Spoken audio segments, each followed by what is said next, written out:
مدینہ منورہ میں دو ملعون اور سلطان نور الدین شہید بن زنگی رحمۃ اللہ علیہ کا واقعہ۔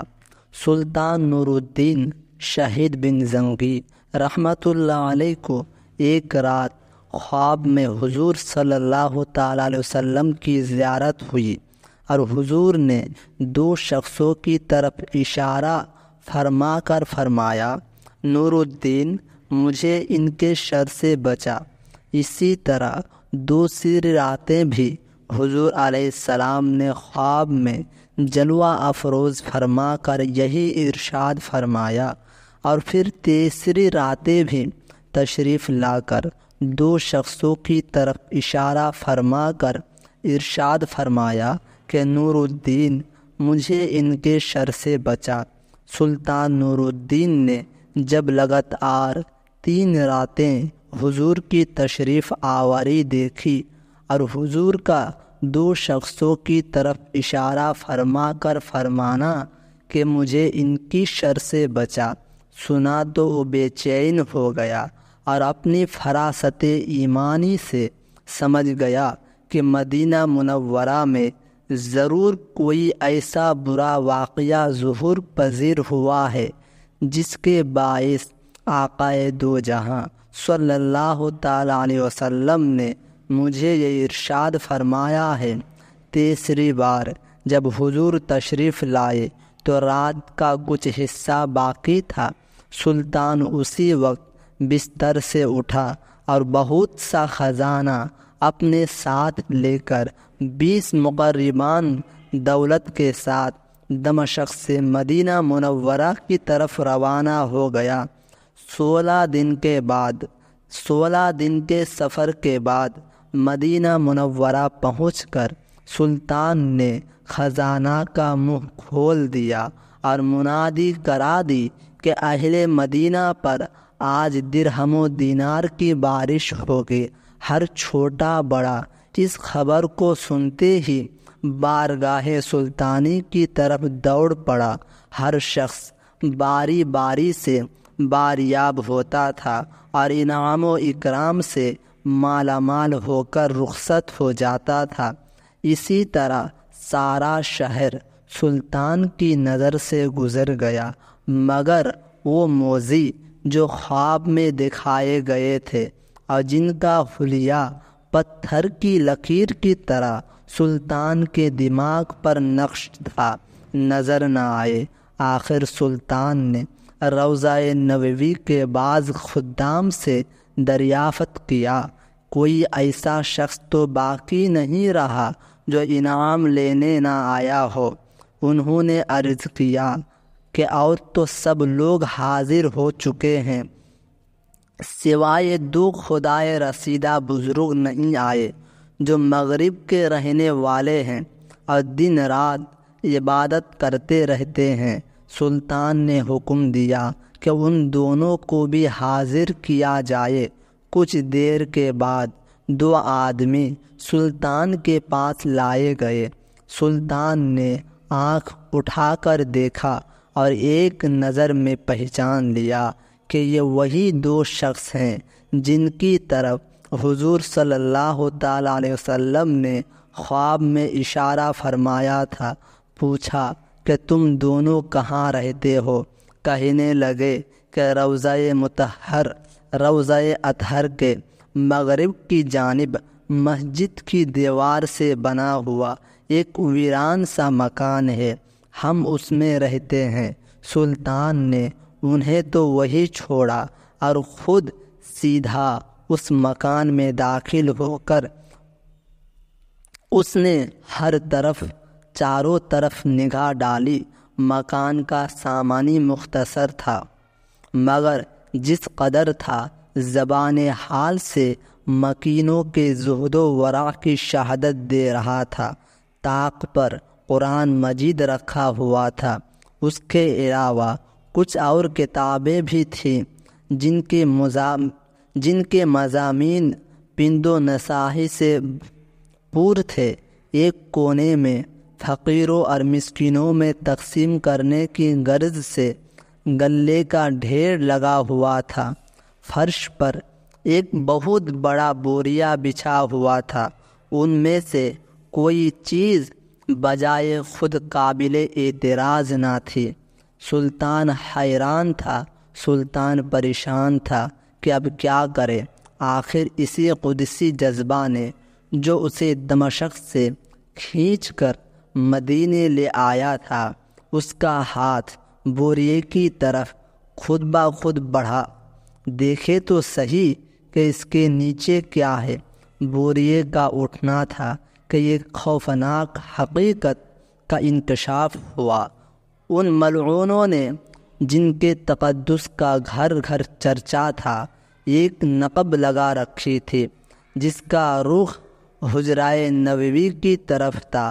پاس ہی ایک گڑھا تھا جس میں کھودی ہوئی مٹی بھر دی جاتی تھی، اور جب رات ہوتی تھی تو دونوں نقب زن اس مٹی کو تھیلیوں میں بھر بھر کر بقیع کے میدان میں ڈال آتے تھے۔ سلطان نے ان دونوں خبیثوں کو موقع پر طلب کر کے غضبناک لہجے میں پوچھا کہ سچ سچ بتاؤ کہ تم کون ہو اور تم نے یہ حرکت کیوں کی؟ پہلے تو انہوں نے ادھر ادھر کی باتیں کرنا شروع کی، لیکن موت کو اپنے سر پر دیکھ کر سوچا کہ اب اخفائے راز بے سود ہے۔ وہ دونوں بولے، ہم نصرانی ہیں، ہماری قوم نے ہمیں اس مقدس خدمت پر مامور کیا تھا کہ مراکشی حاجیوں کے بھیس میں مدینہ پہنچ کر نقب لگا کر تمہارے پیغمبر کی قبر تک جا پہنچے اور اس کی لاش کو نکال لے اور بے آبرو کرے۔ معاذ اللہ، ہمارا کام ختم ہی ہو چکا تھا اور نقب اور سرانگ قبر تک پہنچ گئی تھی کہ دفعتاً آسمان پر بادل گرجا اور ہوا چلی، زلزلہ آیا اور اس کے بعد تم آ پہنچے۔ سلطان کی اس وقت عجیب حالت تھی، دل الٹ گیا اور جگر پانی ہو کر آنکھوں میں آ گیا۔ اتنا رویا کہ داڑھی آنسوؤں سے تر ہو گئی۔ پھر سراپا جلال ہو کر اٹھا اور تلوار کھینچ کر نقب ہی کے کنارے، سرانگ ہی کے کنارے ان دونوں ملعونوں کی گردنیں اڑا دی اور ان کی ناپاک لاشیں آگ کے ایک دہکتے ہوئے لاؤ میں ڈال دیا کہ رسول اللہ صلی اللہ علیہ وسلم کی جناب میں گستاخی کرنے والوں کا یہی حشر ہونا چاہیے۔ اس کے بعد سلطان کے حکم سے حجرۂ نبوی کے ارد گرد ایک گہری خندق کھودی گئی، جسے پگھلے ہوئے شیشے سے پاڑ دیا گیا تاکہ پھر کسی